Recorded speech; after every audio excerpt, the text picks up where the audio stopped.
UDISE ప్లస్లో మనకు జీపీని update చేయమని మనకు ఆదేశాలు వస్తున్నాయి. దానికోసం ఎలా చేయాలి అంటే మనకు ఇక్కడ యూడేస్ పోర్టల్ తీసుకుంటాము. దానిలో మనకు ఆంధ్రప్రదేశ్ చూస్ చేసుకుని వెళ్ళినట్లయితే మనకు ఇక్కడ లాగిన్ అయిన తర్వాత 2024-25 ఆప్షన్ తీసుకున్న తర్వాత ఇక్కడ మనం లెఫ్ట్ కానీ ఒకసారి అబ్జర్వ్ చేసినట్లయితే లిస్ట్ ఆఫ్ ఆల్ స్టూడెంట్స్లో యాక్టివ్ స్టూడెంట్స్ పైన మనం క్లిక్ చేయాలి. క్లిక్ చేసిన వెంటనే మన క్లాస్ అనేది ఆల్ కనిపిస్తుంది. ఏదైనా ఒక క్లాస్ మనం తీసుకోండి. ఏ క్లాస్ అయితే మనం జీపీని అప్డేట్ చేస్తామో తీసుకుంటే ఇక్కడ ఎంట్రీ స్టేటస్ అయితే మాత్రం కంప్లీట్ అయిన తర్వాత ఇన్ ప్రోగ్రెస్ వస్తుంది.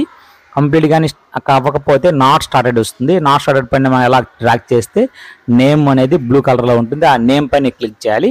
క్లిక్ చేస్తే మనకు ఇక్కడ జీపీ ఆప్షన్ అంటే జనరల్ ప్రొఫైల్ ఆప్షన్ మనకు కనిపిస్తాయి. ఇందులో ప్రధానంగా నేమ్, డేట్ ఆఫ్ బర్త్ అన్ని ఆధార్ నెంబర్ అన్నీ ఉంటాయి. ఇందులో ప్రధానంగా ఏంటంటే అడ్రస్ అనేది ఉండదు. అలాగే కాంటాక్ట్ నెంబర్ అనేది మనం ఎంటర్ చేయాలి. పిన్ కోడ్ అనేది కూడా మనం ఎంటర్ చేయవలసి ఉంటుంది. అలాగే లాంగ్వేజ్ మదర్ టంగ్ చూజ్ చేసుకుంటాము. కేటగిరీ సోషల్ కేటగిరీ మనం అక్కడ సెలెక్ట్ చేయాలి. అలాగే మనకు ఏవైనా డిజబిలిటీ ఉన్నా లేదంటే మైనారిటీ ఉన్నా ఏవైతే ఉంటాయో మనం తీసుకొని అన్ని సెలెక్ట్ చేసి ఇక్కడ అప్డేట్ పైన క్లిక్ చేస్తే మనకు సక్సెస్ఫుల్లీ అప్డేట్ అనేది వస్తుంది. సో ఈ విధంగా మనం అందరి విద్యార్థులు కూడా మనం ఖచ్చితంగా ఈ జీపీ అంటే జనరల్ ప్రొఫైల్ చేయవలసి ఉంటుంది.